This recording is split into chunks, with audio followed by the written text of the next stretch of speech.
I'm wrestling with this gibberish until it started to make sense.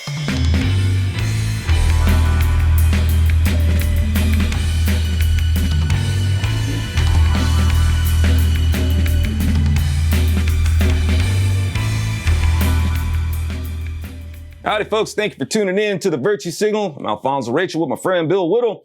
And, we do these Virtue Signal shows because of the virtue signal that's going out there. And rather than being just subject to people's, a lot of the culture's twisted idea of virtues, we got to be like, hey, no. We got to have a clear understanding of what virtue is.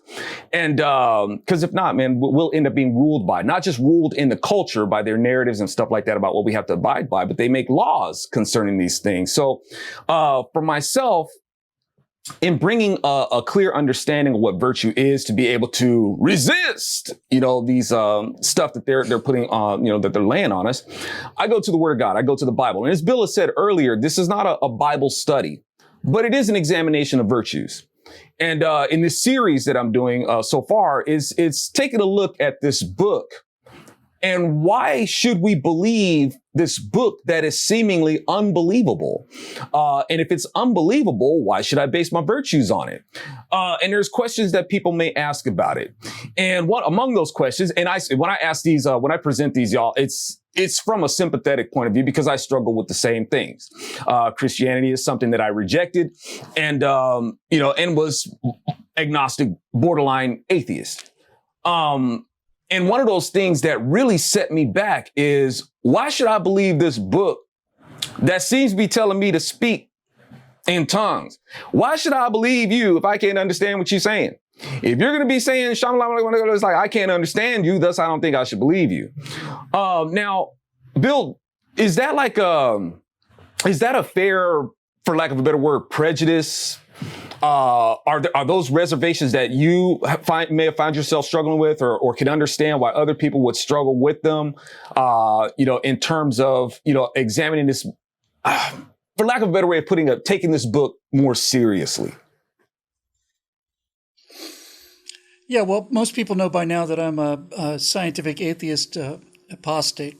And as I got older and older and life had more and more time to beat the stupid out of me, I began to realize that simply excluding things like the Bible or simply excluding anything really was a sign of arrogance, not a sign of intelligence and so on. And especially in the last 2 years with all the things we've seen in the last 2 years, I find more and more on a daily basis I'm actually becoming a little bit wise.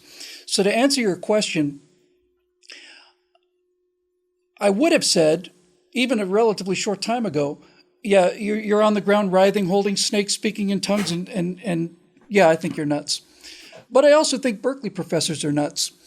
And so as I've gotten older and hopefully a little bit wiser, what I've come to realize is the path is not important.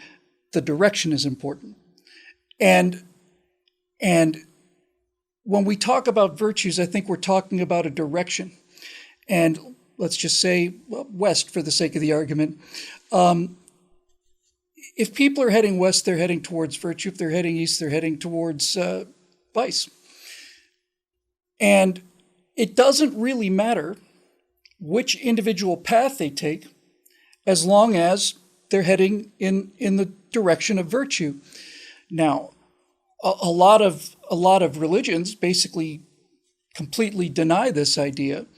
And I'm not trying to suggest for a minute that I'm being morally equivalent. I think there's an enormous moral difference between various religions and no religions and so on.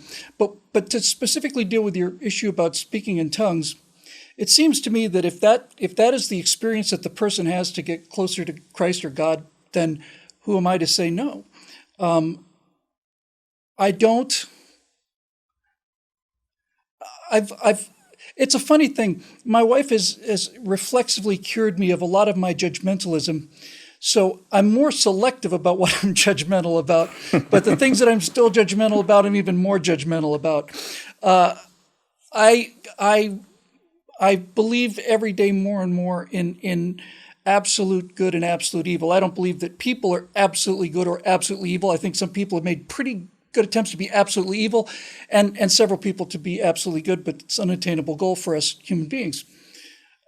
But since I think these two poles exist, and since it seems like there's essentially a bell curve of human reactions to this idea of good and evil, I've come to realize that the only thing that we can do is not cut off half of the bell curve. If you cut off half of a bell curve, you get a new bell curve. Speaking broadly in terms of virtue, I think the only thing we can do is push the curve towards the west. Right?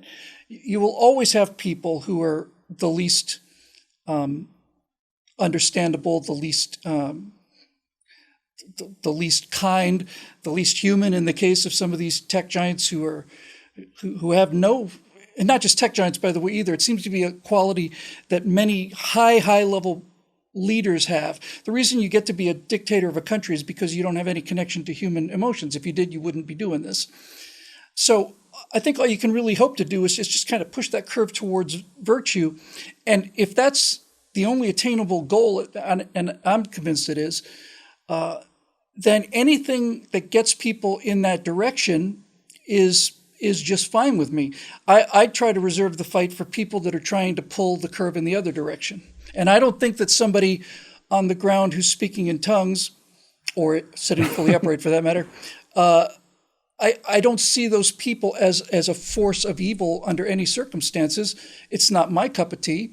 But then again, the whole idea of virtue and freedom is it doesn't have to be my cup of tea. My cup of tea is my cup of tea. Your cup of tea is your cup of tea. I hear you, man. And now the thing about speaking in tongues, I didn't think it would be fair for me to just kind of like hang on to a preconceived notion about it. I would have to admit that some of my ideas about it were shaped by the culture. And I'm like, well, I don't want the culture to dictate to what I'm supposed to think about it either. Let me just go ahead and look at what it says. And I came to find that speaking in tongues isn't, what it's made out to be. It's not what people practice. It's not, what I've seen people do in church, in the church house, is not what speaking in tongues is. It's a gross misunderstanding of it, as well as the seculars having a misunderstanding about it.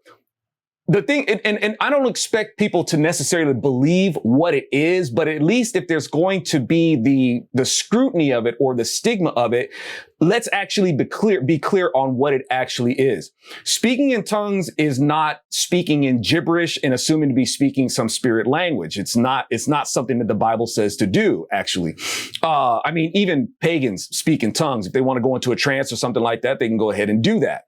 But speaking in tongues, in terms of what the Bible says, it tells you clearly, speaking in tongues is not speaking gibberish. In order to speak in tongues, you actually have to speak in a legitimate national language. If you look at it and what it says, according to the statutes of it, let's say, for instance, right here, let me just read this really quick. Now there were dwelling in Jerusalem God-fearing Jews from every nation under heaven. And when this sound rang out, a crowd came together in bewilderment because each one heard him speaking his own language. Astounded and amazed, they asked, are not all these men who are speaking Galileans? How is it that each of them hears his own native language? Parthians, Medes, Elamites, residents of Mesopotamia, Judea, Cappadocia, Pontus, and Asia, Phrygia, on and on, right? So all these languages are being spoken. They didn't hear them speaking gibberish. They heard them speaking legitimate languages. Now, why? Why is that? Once again, it's hard enough to believe in the miracle. How do you explain? You don't explain a miracle in the natural. But the point of it was this. When they speak a national language, it means that there's no excuse for you to not understand them, right? I'm speaking your language. The miracle is that I'm speaking to you in a language that I've never spoken to you before. The other part of it's for everybody. It's for everybody. The other part of it is that it has to be according to what the word says. When prophesying in tongues, it doesn't make you some sort of clairvoyant that's going to give you the ability to tell the future. You have to be able to say and reveal what the Bible is talking about. the mysteries of what the seemingly mysteries of what the Bible is talking about. So, and the other thing is that there has to be somebody there to interpret. That's the other rule.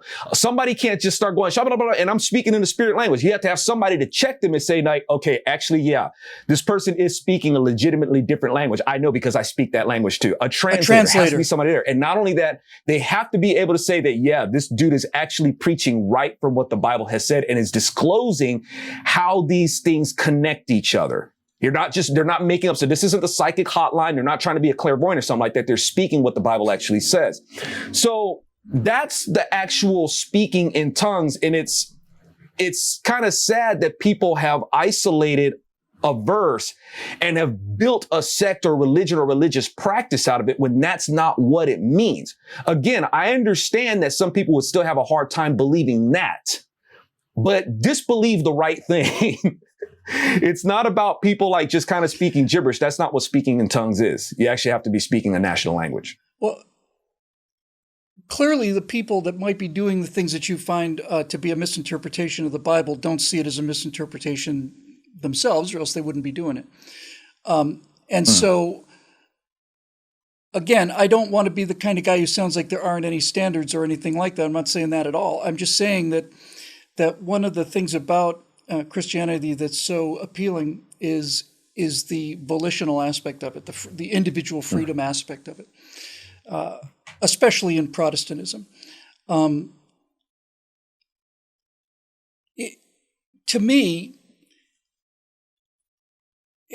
me, if somebody is having that experience, it's because that's kind of what's working for them. Now, as far as the whole thing you mentioned about speaking in tongues and not just being, gibberish and stuff, that's really interesting to me because, frankly, if I got my Bible history right, we all spoke the same language until we didn't, right?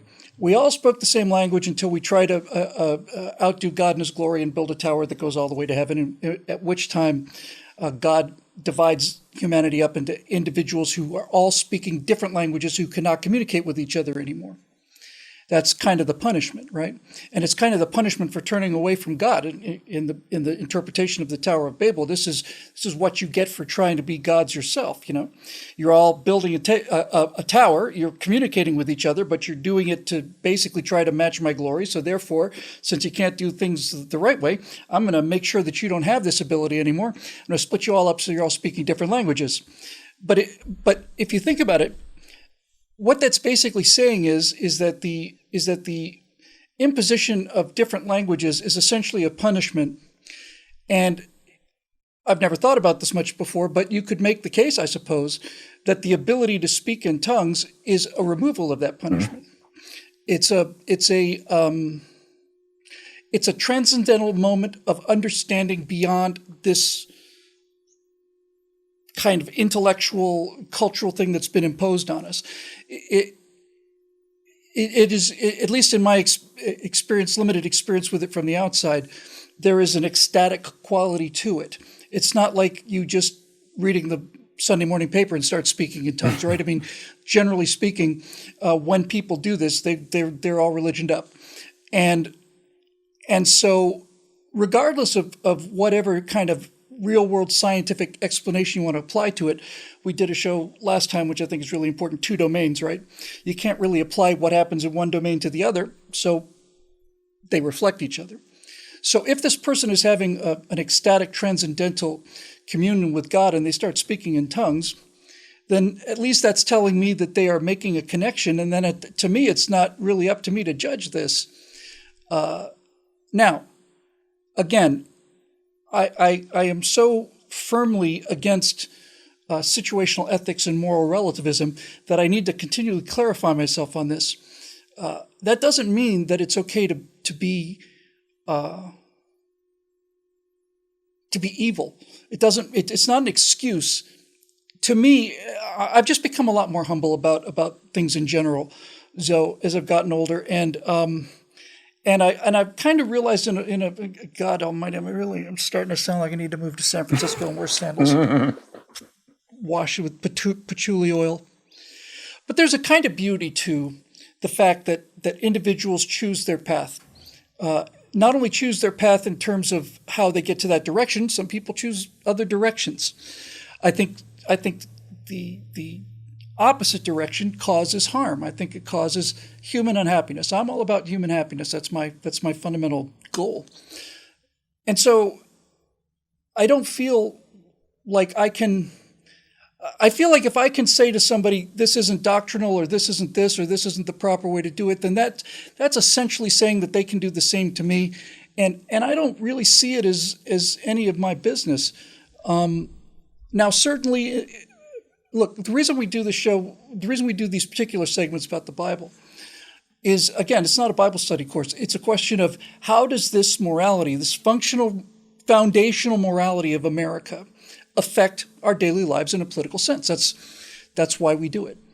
On some level, I think this is a very good example of the kind of thing that really makes a free republic work, and that is, I'll mind my own business, you mind your own business. I'm not going to condemn you or persecute you for speaking in tongues so long as you don't try to force me to speak in tongues, in which case we have a problem. Mm-hmm.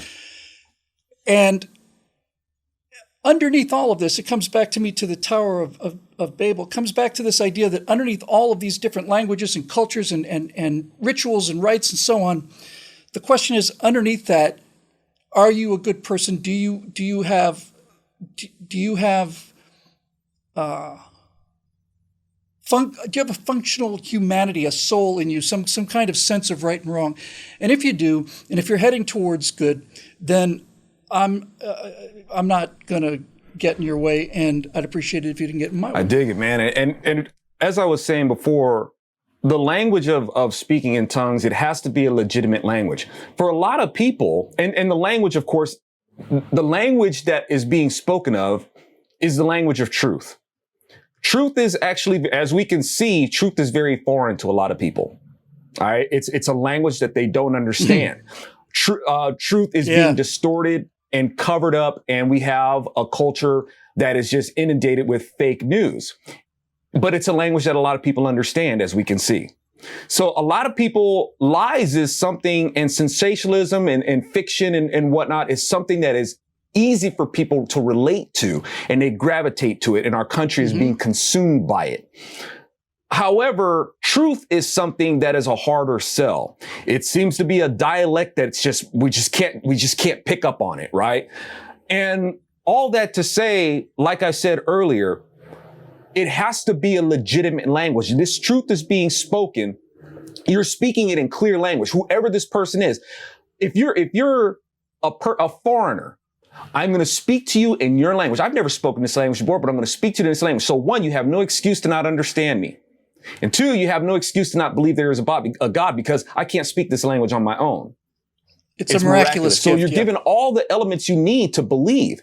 Even right now, Bill, when I say that we're speaking the language of truth, man, I'm speaking in tongues right now, right? But I bet you there's a lot of people who have no idea what I'm talking about. Like I said, I basically sound like Charlie Brown's teacher right now. Wah, wah, wah, wah, wah, wah. This sucks. I'm going to unsubscribe and all that sort of stuff. I can't believe that you release it. I don't understand what you're saying. This has been going on, right? That's what speaking in tongues is. It's speaking truth, but people will reject it. Yes. And obviously there's a dark side to all of this. In many ways, the biggest enemy of conservative principles is the Republican Party. Not the Democratic Party. We know what they're about, and we know we're opposed to them. In many ways, the biggest obstacle to genuine conservatism is the Republican Party and what Republicans do or don't do that enormously weakens the philosophy underneath it. And you can certainly make that case for Christianity as well, that oftentimes the worst enemy of Christians are people who profess to be Christians.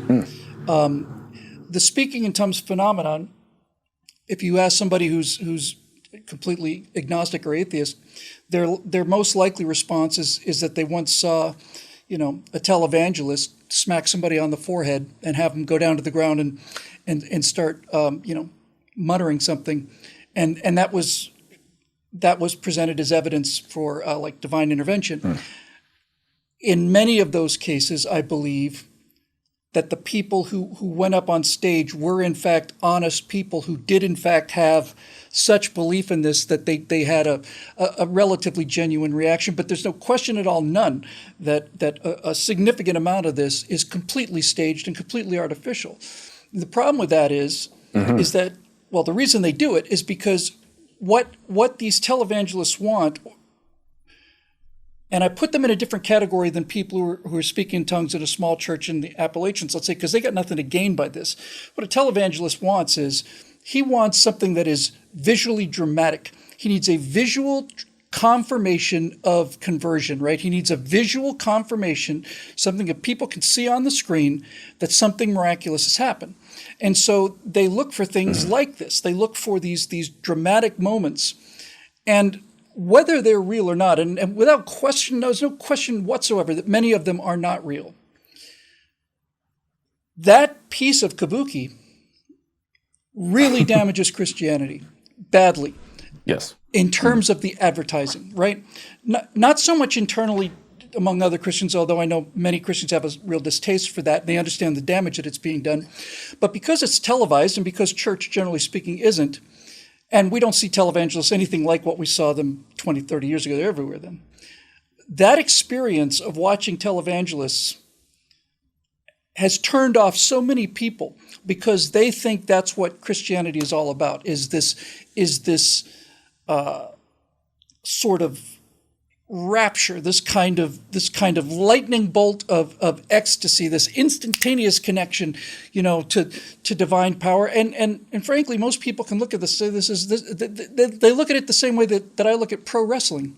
No offense to those pro wrestler fans out there, but that's what it looks like, and it does a lot of damage because to the degree that kind of thing is authentic among the recipient, it is essentially a little bit narcissistic, right?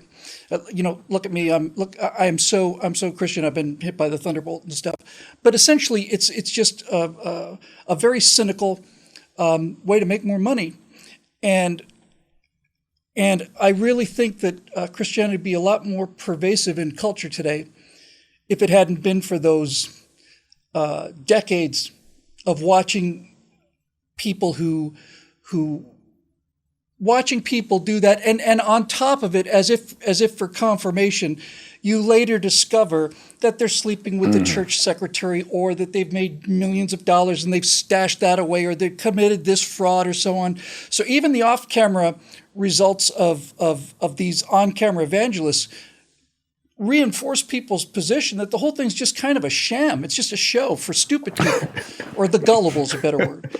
And by the way, gullibility and stupidity are definitely not married to each other. Some of the really smartest people in the world seem to be the most gullible. So anyway, that's the way I look at it. And to me, if it's an authentic experience, and even if it's not, it's none of my business. But I do think that displays that are non-authentic I think that's something that people can tell. I think that's something that the average guy on the street can tell, whether somebody's having an authentic religious experience or whether somebody's putting on a show for whatever reason. Agreed, man. And the thing is, that's something. If we know that we're imperfect and we're fallible human beings, I have to take that into account. And would it be fair? And I'm thinking this, even as an agnostic, when I was an agnostic at the time, is it fair to hold Jesus responsible for what people don't understand? And shouldn't I just examine it for myself? If this is supposed to be a good person, Jesus is supposed to be good, then he's got no business lying about who he is, and he's got no business misleading people. So let me not judge him and judge, what he has established. Let me just go ahead and take a look at it for myself. And so he even warns about people who are going to do these things. I'm like, wow. It's like I thought this book was supposed to be an instruction on how to do these things. And actually, it's instructive against these things. And like I was saying earlier about the thing about, speaking in tongues, even examining the truth as the truth is coming to me, it was gibberish. And of course, to a degree, I'm speaking figuratively, but looking at it, but when I start to, I couldn't understand it. Yeah. They were talking to me and I couldn't understand it. And really wanting a more tangible and, dare I say, scientific, according to man's idea of what scientific is, I needed that. And then I got my answer. It's like in terms of the age of the earth, in terms of the age of man and all these things, kept reading. And I was like, okay, now I have to be fair. Let me really be subjective about this. Were these people, if we're talking about where we came from, and this is where the gibberish started to become a clear language to me. Like at first it's gibberish, then it starts to make sense. Mm-hmm. Now, if we're talking about where we came from, nobody here and nobody that we've ever read about was there to make this observation about where we came from, what we evolved to, or anything like that. Who was there to be able to say, this is the point right here? At this point, the organism that pre-existed humankind is now humankind. Well, they weren't there. They can bring in a lot of elements to substantiate their theory, and that's, at the end of the day, that's what it is. It's a theory. But they weren't there to be able to make a record and testify of it. However, this guy Jesus was. As he says, before Abraham was, I am. So I'm like, now, who do I trust my soul? If I'm going to go as far as believing that I have a soul, why would I entrust my soul to the words of a fallible human being who is going to make discoveries that they're probably going to change in about 10 years? Why would I entrust my immortal soul to them and not to this person, Jesus, where there's just as much evidence that he was here than there is for the existence of Darwin or the existence of Aristotle or the existence of Plato, anybody who wrote The Origins of Species? Jesus was there and he proved it. Now, the thing is that Jesus authored the law of entropy, and the law of entropy doesn't affect him. He doesn't decay. So not only does Jesus not decay, as the word says, his Holy One will not see decay. Jesus did not decay in body. He did not decay in mind. He didn't decay in any of his moral statutes. Nothing about Jesus decayed. Our ideas, our so-called virtues, anything that we have is all subject to decay. Why would I invest my belief and stake my beliefs on things that decay and ideas that people have, and even our mortality itself that decays, and not entrust that virtue with the one who doesn't, and the one who was there? He's like, man, I was there, and I've got the witnesses to tell you that I died and I came back. And what other proof can I give you? It's been written in the skies of who I am. And if, and just as you brought up the Tower of Babel, and these are things that I wrestled with, Bill. It's like I'm wrestling with this gibberish until it started to make sense. But just like you mentioned the Tower of Babylon, the Lord has written it in the heavens like, man, ain't nobody else can do that. This, the design that we have, a billion to one ratio, that this accident, I mean, you got to have the right kind of sun. It's got to have the right kind of spectrum, the right kind of radiation. If it's, man, that's a billion to one shot for that to be done.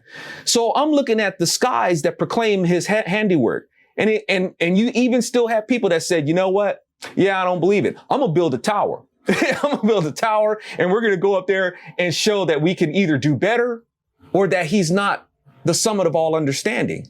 So it's either as grandiose as that, or it's as simple as a book. Either way, he has testified to make this digestible.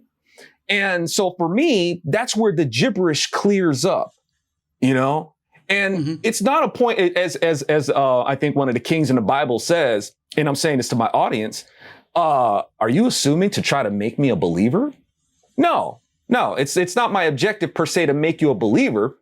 I have, according to my high priest and king, I have a commission to say, hey man, this is what the truth is. Believe it or not, but let's set the record straight about what it is, and let's be clear about what you're disbelieving. I can understand it's still difficult to believe. I can understand that. But at least not believe it based on the right things and what the word actually says. And so for me, that's, like I said, that's where the gibberish clears up.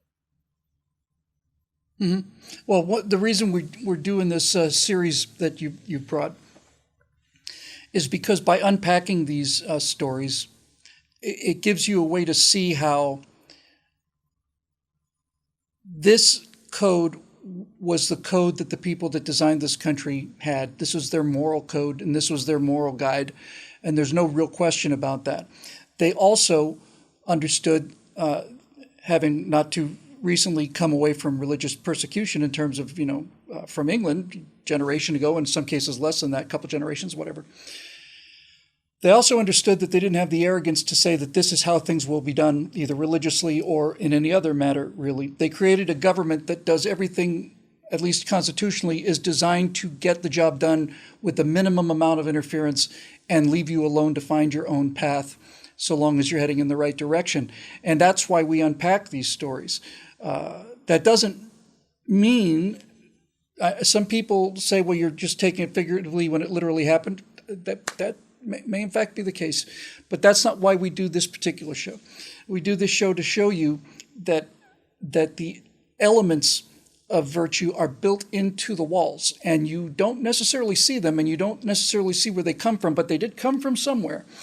And by discussing these kind of issues in a modern context, I think it gives us a much better appreciation of the virtue behind the rules. And certainly that's been real education for me and a pleasure as well. So I'm looking forward to doing it next week as well. Thank you. And yeah, just to, compliment what it is that you're saying, that's what it comes down to. These virtues, they don't come from, they have to come from somewhere. If they come from us, then we can bend them and shape them at will. And which means that we can start to bend. If you get enough power, you can just go ahead and bend people and shape them as you will. So, just like the founding fathers, it's like, look, man, these rights that we have, they're God-given. They're God-created, and you just can't take them away at will. The same with our rights, the same things as our virtue. They are fixed and set. So, that being said, I hope folks can appreciate that. And we thank you so very much for tuning in. And we hope that you keep tuning in, and that you find these programs worth supporting. All right. Good night from Bill Whittle tonight.